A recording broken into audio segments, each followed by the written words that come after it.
Bonsoir. Alors je m'appelle Freddy, je suis freelance en React Native et bon React.js aussi. Je vais vous présenter comment on fait des animations en React Native. Alors pour information, qui fait du React Native? Vous pouvez lever la main s'il vous plaît. Qui a une app en prod et est-ce que vous avez déjà codé des animations? Un petit peu moins, mais ça va, il y en a quand même pas mal. Donc heureusement les animations. Donc on a vu comment faire des apps natives avec les progressive web apps. React Native c'est surtout aussi pour les développeurs web, donc quand vous connaissez JavaScript pour faire des apps natives. Mais native, en fait, c'est pas un mot magique. Votre application, elle n'est pas comme ça super fluide et animée. Il faut faire attention, même comme dans le web, à faire des animations qui soient fluides. Alors, j'ai mis sur Meetup et sur Twitter un petit lien pour que vous testiez en fait, l'exemple de fin directement sur votre téléphone avec un header animé. Donc si vous avez déjà l'application Expo, vous pouvez scanner le QR code. Donc vous aurez déjà comme ça l'exemple dans le téléphone. Ce sera plus simple pour expliquer parce il y a pas mal d'animated value à montrer. Et si vous n'avez pas encore Expo, j'ai mis toutes les instructions sur mon Twitter. Donc vous téléchargez l'expo, etc. Puis il y a le lien pour faire.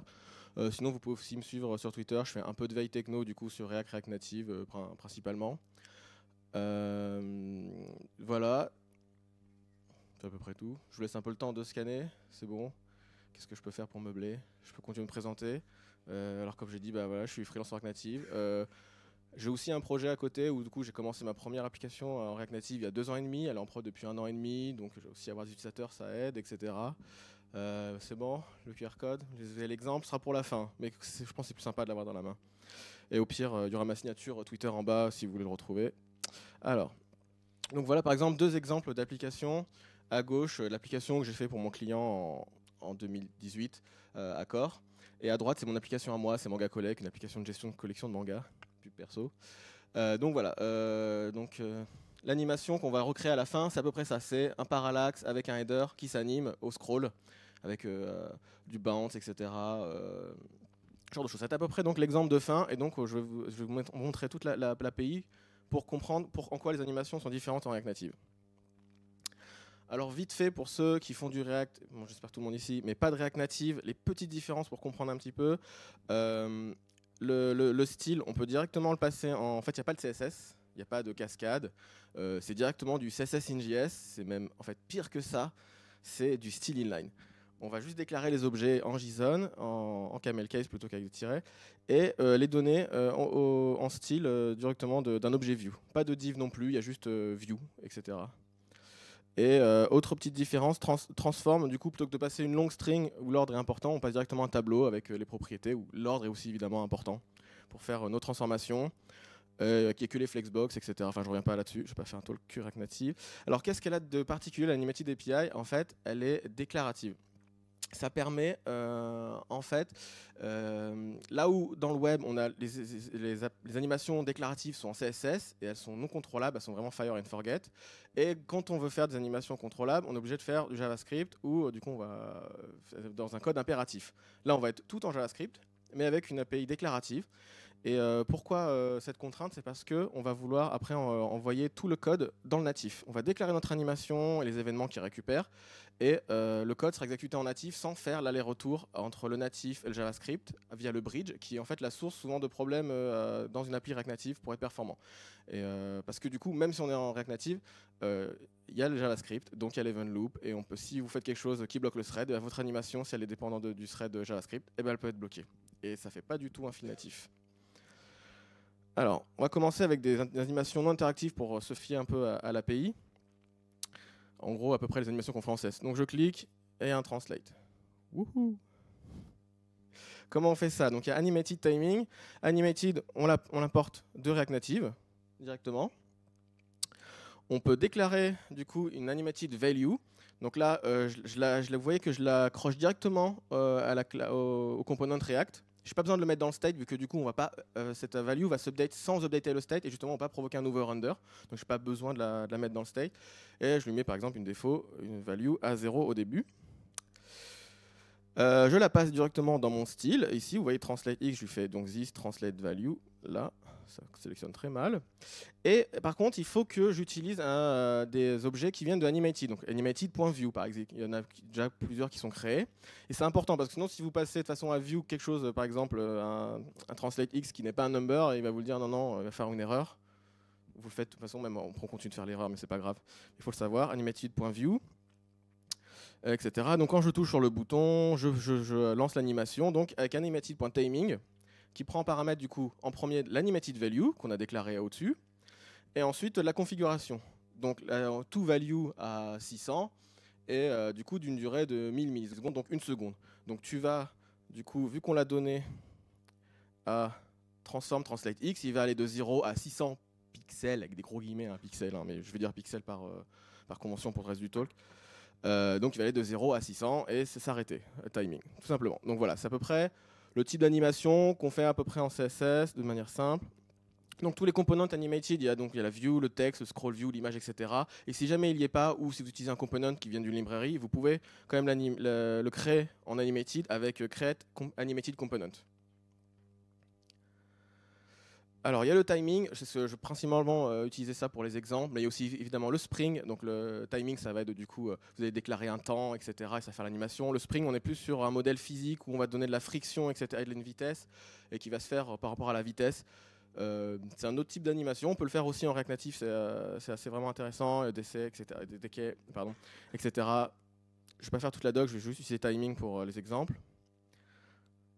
Alors, ensuite, donc, on a vu qu'on a eu deux animations parallèles. Une qui a fait le translate et l'autre l'opacité.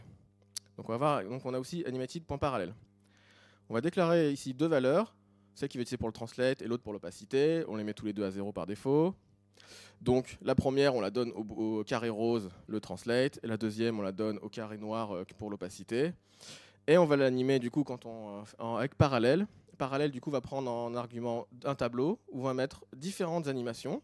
Donc ici, du coup, je vais mettre deux timings avec chacune le translate value et l'autopacity value qui vont se faire en même temps, qu'importe l'ordre dans le tableau. La deuxième commence un peu plus tard, juste parce que j'ai mis un peu de delay. Hein.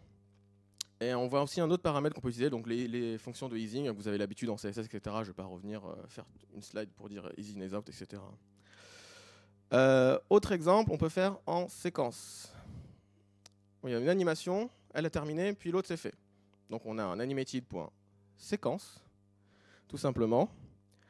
Donc pareil, donc je fais les deux machins, les deux values, on l'attache au carré rose, au carré noir, et on va mettre du coup en séquence. Pareil, on va mettre un tableau, sauf que cette fois l'ordre va être important parce qu'il va vraiment faire les animations dans l'ordre, et il va attendre que la première soit finie avant de passer à la deuxième. Donc la première animation se fait sur le translate, donc c'est pour ça qu'on a vu le carré rose se déplacer. Une fois que ça a été terminé, et ben du coup il a fait automatiquement la deuxième sur l'opacité.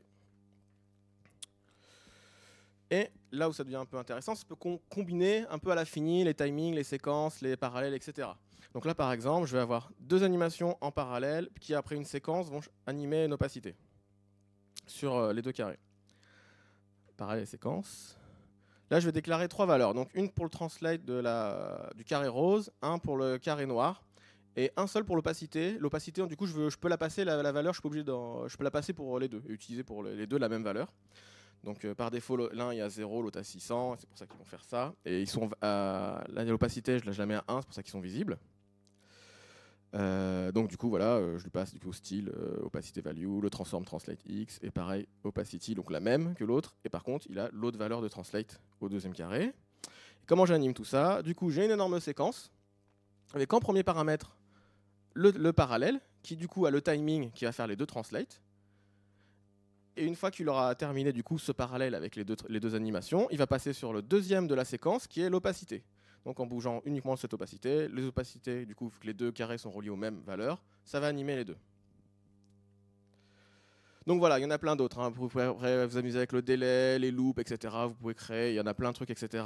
Franchement, allez voir la doc, il y a pas mal de trucs, elle est quand même bien faite. Petite information avant de passer à la suite, il y a une autre option donc j'ai pas mis là, mais qui est Use Native Driver qu'il faut mettre à true pour que les animations soient performantes. Hein.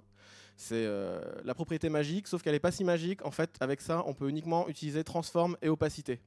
Donc c'est pour ça que mes exemples sont sur transform opacité.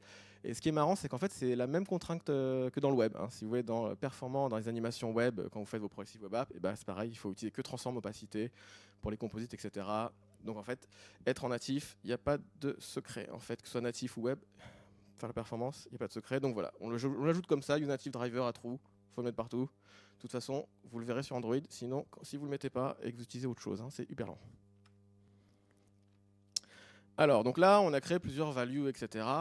Mais en fait, il y a une autre manière de faire plein d'animations en utilisant une seule animated value. Donc par exemple, je vais cliquer là et on voit que le carré rose, il fait un translate et une rotation en même temps. Et pendant ce temps, le carré noir, il va bouger avec un scale et une opacité. Avec une petite différence. Alors pour ça, en fait, on a un outil qui est génial qui s'appelle l'interpolation. On va du coup créer notre animated value, on la met à 0 par défaut, et on va du coup l'animer cette animated value. Donc là, je vois que je fais un séquence avec du coup en timing, en donnant l'animated value qui va aller à 100. Pourquoi 100 J'ai choisi arbitrairement parce que pour dire que ça va de 0 à 100%, j'aurais pu faire de 0 à 1, etc. Enfin, on choisit un peu ce qu'on veut. Et ensuite, la deuxième séquence, ça va jusqu'à 0. Donc on va vers 0 à 100, 100 à 0. À chaque fois que je clique, c'est ce qu'il fait. En fait, j'anime l'animated value qui va de 0 à 100 et 100 à 0. Donc maintenant, à partir de cette valeur, comment je vais calculer toutes les autres pour la rotation, le translate, etc. C'est avec les interpolations. Donc depuis l'animated value, on peut appeler la fonction interpolate qui va du coup renvoyer cette valeur transformée. Et elle prend en paramètre du coup l'input range qui sera du coup celle de la valeur, donc là c'est de 0 à 100, c'est moi qui ai décidé, je mets de 0 à 100, donc ça peut être autre chose. Et l'output range, ça va être du coup moins 100 à 200. En fait, c'est un outil automatique pour faire les produits en croix, tout simplement. Donc quand on est à 0, il est à moins 100, quand on est à 100, il est à 200. Donc c'est pour ça qu'il se déplace de 300 pixels. Par défaut, en fait, vous le voyez, il était déjà décalé, et il est à moins 100, il fait 200, etc.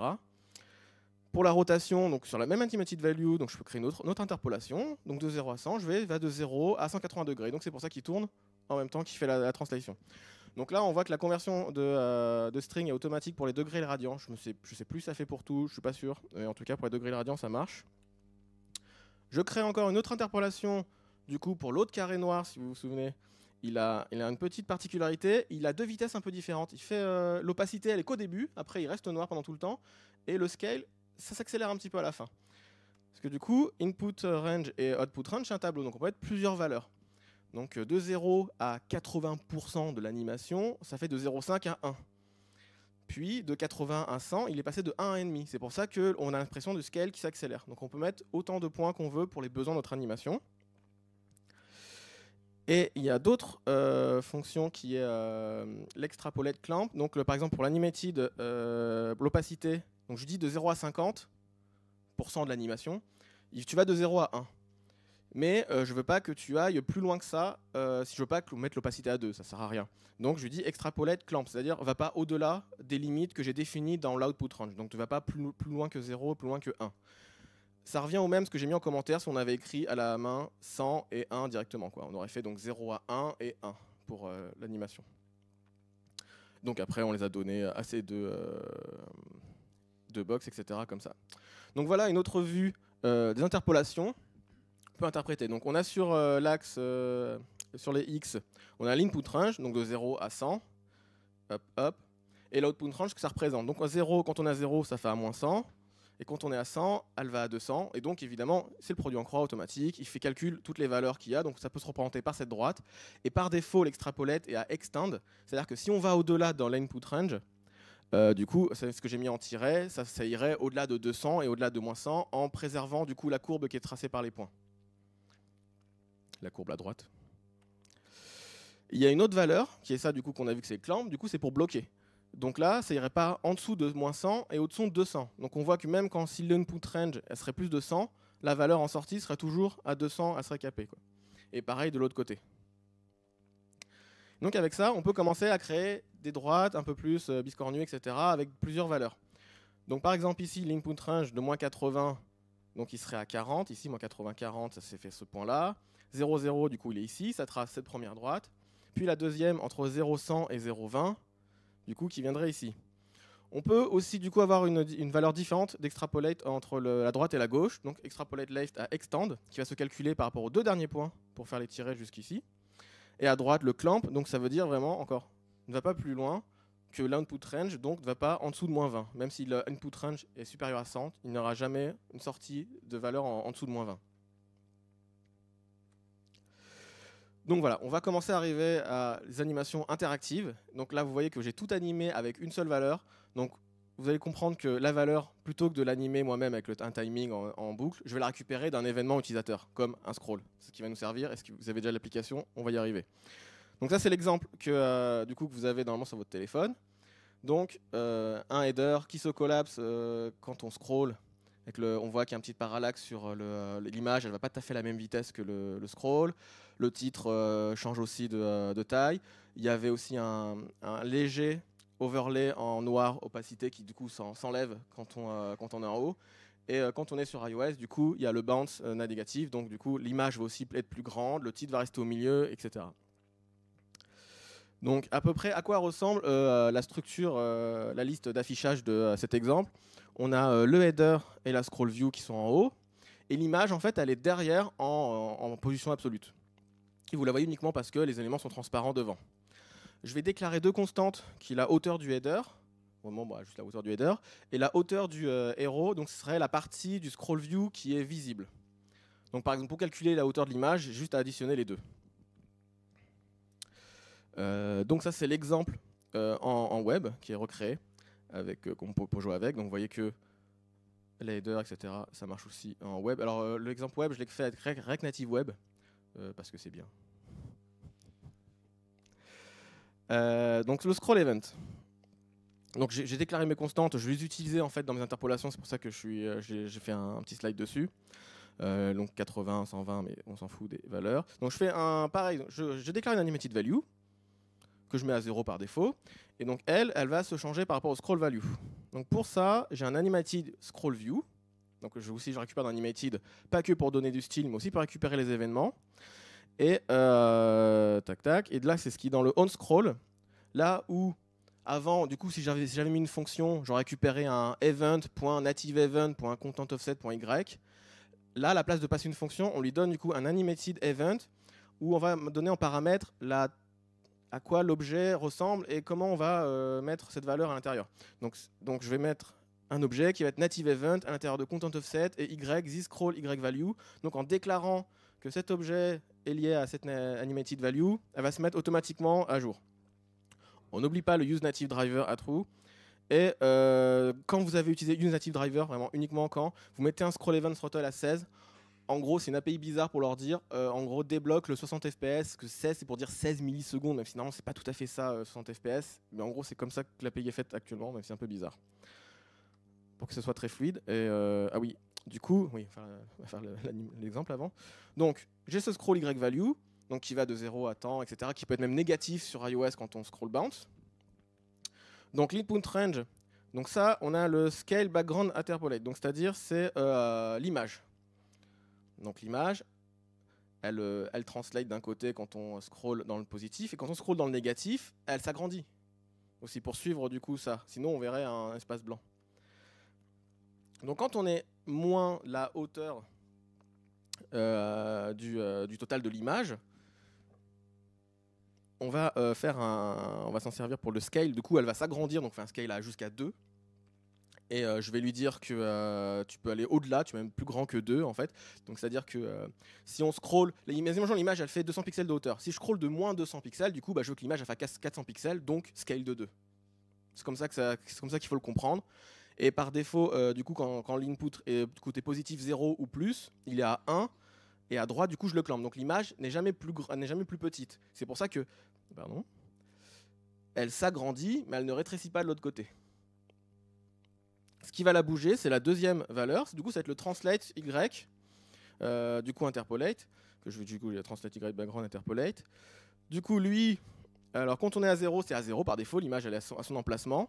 Quand je suis dans le scroll négatif sur iOS, du coup, il y a une petite contrainte, en fait, ce qui est un peu chiant en React Native, vraiment, c'est un des rares trucs, il y en a quand même, au-delà d'être sur les stores pour mettre en prod. C'est quand vous faites, il n'y a pas de transform, vous ne pouvez pas déplacer le transform origine. Vous ne pouvez pas dire transform origine 0,0, 100, 0 ou 100%, etc. Il est forcément au milieu, il est à 50%, 50%. Ce qui est un peu chiant pour ce type d'animation, parce que c'est-à-dire que vous voyez que mon scale, je voudrais qu'il soit bloqué ici, je voudrais qu'il soit ici, le point de transform origine. Sauf que par défaut, le scale, il se fait au milieu. Et alors que là, du coup, moi, je voudrais que ce soit cette animation-là. C'est super chiant. Du coup, je suis obligé de faire un translate de la moitié du scale dans le Y dans l'autre sens pour que ça garde cet effet. C'est un peu chiant, mais bon, ça se fait. Du coup, je fais moins la hauteur totale et en divisant par 2. Et ça fait du coup, ça redéplace de la moitié de ce qu'il a été déplacé pour qu'il soit au bon endroit. Et dans l'autre sens, je vais simplement du coup se déplacer par rapport au scroll, en utilisant la même valeur. En négatif, parce que du coup il va vers le haut, le translate Y, en divisant par 3. Il va pas tout à fait, l'image ne va pas tout à fait à la même vitesse que le scroll. Elle est un peu plus, c'est ce qui fait, elle est plus lente, parce que j'ai divisé par 3. Donc à droite, je vais clamp, je veux pas que l'image scroll trop. Donc c'est pour ça qu'à bout d'un moment, vous voyez que l'image, elle s'arrête. Je veux pas qu'elle s'en aille complètement. Et à gauche, du coup, left, extend, c'est-à-dire même si on est plus grand, on scroll vraiment comme un petit fou sur son iPhone, ça marche quand même. Le title, du coup, j'ai un truc sur le scale. Par défaut, en fait, sa vraie place dans le layout, il est comme ça. Ça, c'est sa vraie place. Sauf que par défaut, quand il n'y a pas de scroll, je lui dis, en fait, tu es 2 fois plus grand. Ce que j'ai le droit. Et quand je scroll jusqu'à la hauteur de toute mon image, de tout le truc, du coup, il va jusqu'à cette valeur-là. Jusqu'à la valeur qu'il a. Jusqu'à sa vraie valeur qui est le 1, quoi. Du coup, 1 de scale. Et c'est à peu près pareil que j'ai fait pour le translate. Du coup, je lui dis, par défaut, tu es là, mais en fait, quand tu es à 0, tu es en gros au milieu, etc. Et même quand on scroll beaucoup, il va rester au milieu, il va pas s'agrandir plus, parce que à droite, je l'ai clampé. Je l'ai clampé, hop, pour pas qu'il aille plus que 0. Et le truc, après, on peut voir vite fait. Décidément, j'ai tellement l'habitude de faire les bureaux avec le doigt que. Donc là, c'est un peu noir, et donc ça s'en va. Il y a un petit overlay qui est par-dessus qui s'en va quand on s'en va. Vu que lui, il est déjà en background color RGBA 0003, du coup, je peux juste directement l'animer de 0 à 1 en opacité. Je n'ai pas besoin d'aller à l'intérieur, etc. Donc c'est pour ça, comme ça, j'ai gardé la contrainte d'utiliser que les transforms et les opacités pour faire ces animations avec une seule valeur qui est mise à jour au scroll. Et donc après, tous ces interpolates, on les donne au background, à l'image, à l'overlay et au texte de titre. Petite chose en plus de Animated API pour faire les animations, mais c'est quasiment la fin. On a un layout animation qu'on peut importer en React Native qui fait des animations automatiques entre un état d'avant et état d'après. Par exemple, dans mon appli, je m'en sers pour quand je fais un mode édition. En fait, j'ai déclaré, il y a un edit mode dans mon state, je fais juste un set state, etc. Et la gueule de la vue, elle a une autre tronche. Et si je déclare avant de faire le set state, layout animation, je ne sais plus c'est quoi la valeur, enfin, de toute façon, l'API a un seul truc, ça va automatiquement faire l'animation entre deux layouts, un layout d'avant et un layout d'après. Je ne connais pas l'implémentation exacte, mais c'est vraiment exactement la même chose que la flip technique en web. Vraiment, vous avez le layout d'avant, le layout d'après, je sais faire les calculs et vous, il le fait. Là, c'est bien, c'est qu'il y a déjà un truc built-in dans React Native pour le faire. Le problème, c'est que c'est pas du tout configurable. C'est-à-dire qu'il va faire automatiquement juste un translate par rapport aux éléments. Et l'élément, s'il n'était pas dans la page avant, il apparaît ou il disparaît avec une opacité. Vous pouvez pas mettre des petits trucs un peu custom à la main. Mais dans ce genre de cas où j'avais vraiment pas envie de le faire moi-même et que ça m'allait par rapport au résultat, à tester, ça me l'a fait. Autre chose qui est vraiment intéressant dans React Native, c'est qu'on a un Interaction Manager, c'est-à-dire qu'on on peut mettre un callback dans Run After Interaction. Un callback qui va être appelé une fois qu'une animation est terminée, qu'importe dans notre appli. Même si c'est d'une autre lib externe, un autre endroit, etc., ou sans référence dans l'application. Donc c'est-à-dire que, par exemple, vous utilisez React Navigation, elle utilise des animations pour qu'une vue passe devant l'autre, sauf que vous recevez votre requête HTTP, elle est reçue, et du coup, par défaut, vous mettez à jour la vue. Sauf qu'en fait, il ne faut pas faire ça. Parce que si vous êtes en train de faire un render d'un truc qui est déjà en train d'être animé, qui est normalement dans un composite, etc., vous allez la faire laguer, cette animation, elle va perdre des frames et ça va se voir, ça va être très moche. Donc vous pouvez, avant de bloquer des renders, les retarder en utilisant le run after interaction pour du coup dire ok, j'ai reçu le truc, mais rappelle-moi run after interaction pour mettre à jour mon state, etc., ou mon redux, n'importe quoi, pour en gros tu me dis il n'y a plus d'animation en cours, je peux faire un nouveau truc, quoi. Là je parle du render, ça peut être pour autre chose, mais moi je l'utilise surtout pour ça, et ça c'est vraiment bien, c'est ce qui manquerait dans le web. Autre truc qu'il y a dans React Native, au début je voulais faire mon talk sur ça, mais en fait c'est trop compliqué de faire un talk entier juste sur le diff clamp. Le diff clamp, c'est du coup c'est ce header qui s'en va et qui revient, mais par rapport à l'endroit du scroll. Donc c'est relatif à l'endroit où on scroll. Si je rescroll dans l'autre sens, il revient. Je suis pas obligé d'aller tout en haut pour que le header se vienne. Donc là, je suis pas sur l'animated value à faire l'interpolation que de 0 à 100 pixels au début. C'est vraiment donne-moi la valeur qui est dans l'autre sens que par rapport où il scrollait, etc. Le diff clamp. Ça a vraiment un seul use case, c'est celui-là, du header. Donc on a dans Animated plein de primitives qui nous permettent de faire du coup le timing, etc., les séquences, et on compose nous-mêmes pour faire un nouveau truc. Et il y a vraiment un truc qu'on ne sait pas faire, qui est le diff clamp, et qui est vraiment un use case un peu avancé. Et il y a tout un intermédiaire dans Animated qui manque un peu. Et ce qui est un peu bizarre, mais je reviens dessus juste après. Pour tout ce qui est gesture, j'ai pas eu le temps non plus d'en parler, mais il y a déjà dans React Native, il n'y a pas de responder. Donc tout ce qui est single ou multi-touch. Pour les gestures, c'est ça. Mais si vous voulez vraiment utiliser des gestures de manière plus avancée dans votre application, utilisez directement React Native Gesture Handler. C'est un projet à part, du coup, faut le linker dans votre application React Native. Je crois qu'il est déjà dans Expo. Il est déjà dans Expo par défaut. C'est vraiment bien. Je sais plus comment il s'appelle le développeur, mais c'est celui lui-même qui a implémenté en Android les performances avec Use Native Driver. Donc c'était aussi un core contributeur avant. Je pense qu'il crée la lib pour avoir plus de liberté par rapport au cycle de release de React Native. Mais c'est vraiment pas mal. Si vous voulez vraiment faire ce genre d'exemple, etc.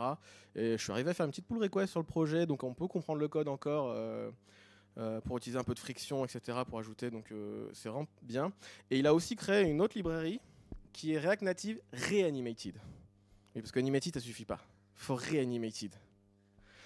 En fait, du coup, comme je vous ai montré le problème du diff clamp, que je vous ai montré tout à l'heure par rapport, il a un seul use case, c'est un usage hyper avancé, et sinon il y a des primitives. Et le problème, c'est que du coup, diff clamp, il a son code, Objective-C Swift iOS, ou Java et Kotlin, je sais plus, en Android, correspondant. Donc si vous voulez créer une nouvelle fonction en fait, dans Animated, il faut qu'il y ait du code natif correspondant. Donc son point avec React Reanimated, au-delà de nouveaux soucis c'est vraiment déjà de soucis de performance, c'est de créer des primitives suffisamment bas niveau pour recréer plein de use cases, notamment le diff clamp, sans avoir du code spécifique diff clamp en natif. Parce qu'en Animated, on a quelques fonctions de add, de subtract, etc., mais à part des use cases très précis, on s'en sert très peu. Là, c'est vraiment le cœur de la librairie. Et elle a une API, par contre, elle est vraiment très low level dans son abstraction, c'est-à-dire que vous allez de manière impérative faire des instructions déclaratives, genre vous allez faire des add, subtract, etc., par rapport à une horloge dans un tableau. J'ai essayé de vouloir, pour l'apprendre, à me recréer les petits exemples que je vous ai montrés au début, juste faire une animation en boucle avec du délai. J'ai pinaillé de ouf. Mais vraiment, donc pour des petites animations, vous cassez pas la tête, Reanimated, ça promet vraiment d'être bien. Mais pour les petites animations, utilisez juste Animated. En fait, si vous voulez, quand j'ai découvert la librairie, je me suis dit, ça se trouve, mon talk, il est déjà, je peux déjà le jeter, faire un talk Reanimated API, mais en fait, non. Pour utiliser pour les petits exemples, Animated, ça va très bien. Pour le scroll view, juste comme ça va très bien.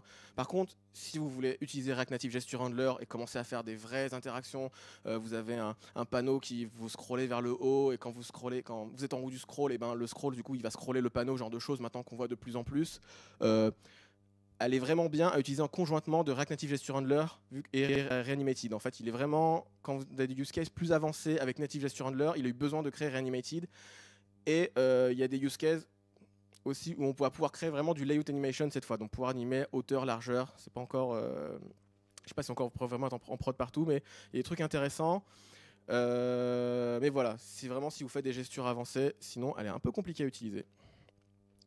Donc voilà, c'est la fin de mon talk. Il y a surtout les références, surtout la documentation. Allez-y, là je pense que maintenant, si au début vous avez vu l'interpolation dans la doc, vous ne savez pas trop c'est quoi, j'espère que maintenant vous avez un peu mieux compris pour pouvoir faire vous-même. Donc animation, Animated API, aussi il y a le blog post sur Use Native Driver, qu'est-ce que ça fait exactement, pourquoi, etc. C'est vraiment intéressant. Les talks aussi à regarder. Notamment, vous voyez, vous en ai mis 3 de Christophe Maguera, donc c'est lui qui a créé React Native Gesture Handler, qui est sur les trucs, qui a Reanimated aussi, vous explique pourquoi, comment, c'est vraiment bien. Celui-là, Block the Main Thread aussi, très intéressant. Voilà, merci.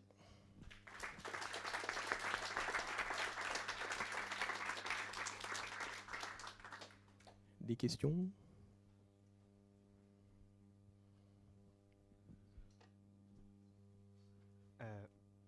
Ça marche ?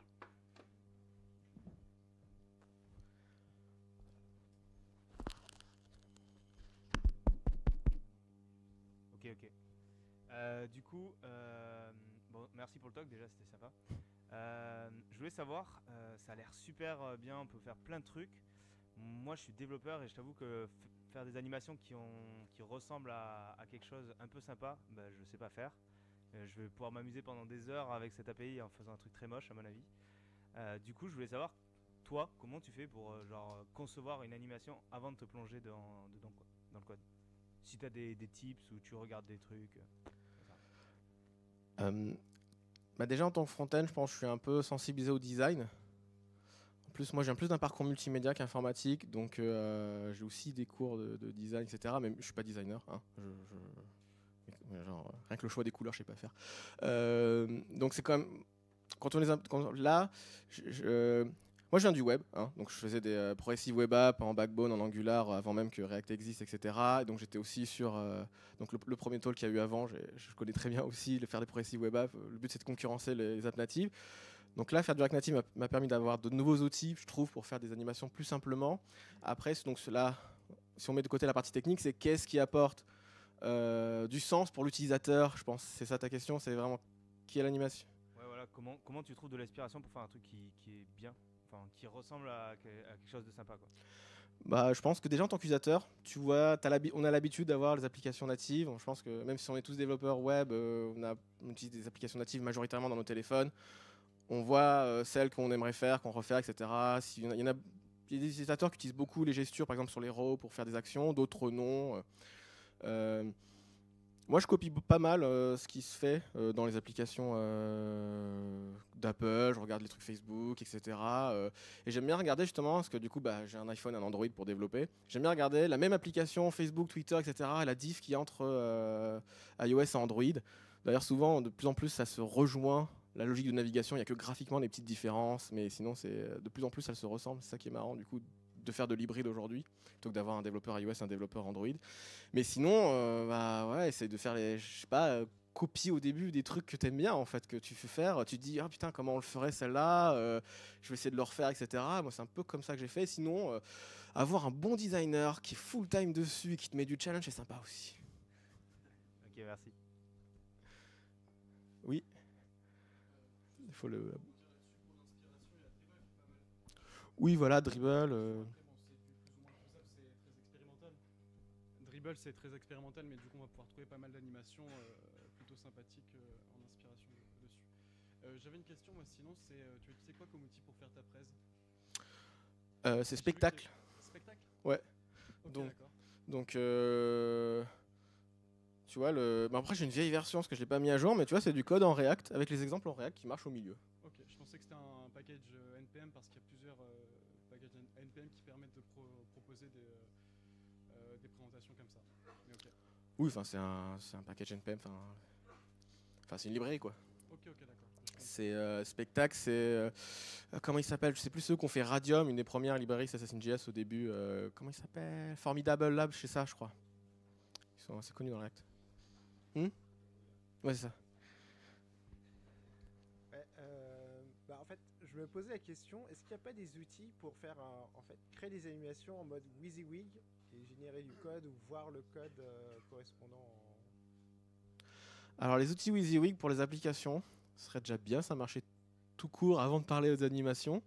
Parce que justement, en ce moment, on est plutôt dans la tendance inverse, genre avec les trucs comme FramerX, c'est utiliser les vrais components React dans un design système, etc. Le développeur va utiliser le vrai truc et justement tester les limites, etc. plutôt que l'inverse. Donc pour moi, après l'animation, elle est partie intégrante de ton component. Enfin, moi, c'est ce que j'aime dans React, dans le JSX, dans le style inline, etc. C'est mon concern, c'est le component et ses animations et comment ça se comporte, et pas mon style, mon truc séparé, etc.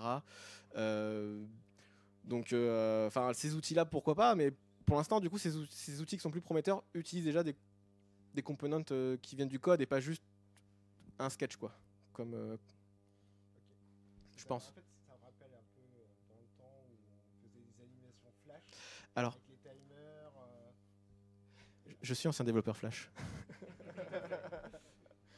Mais j'ai fait ça pendant mes études et quand je suis arrivé dans le monde du travail, c'était déjà terminé Flash. Mais ouais, du coup, j'aimais bien les animations depuis longtemps, donc moi ça m'a manqué un peu au début du web, d'en être revenu.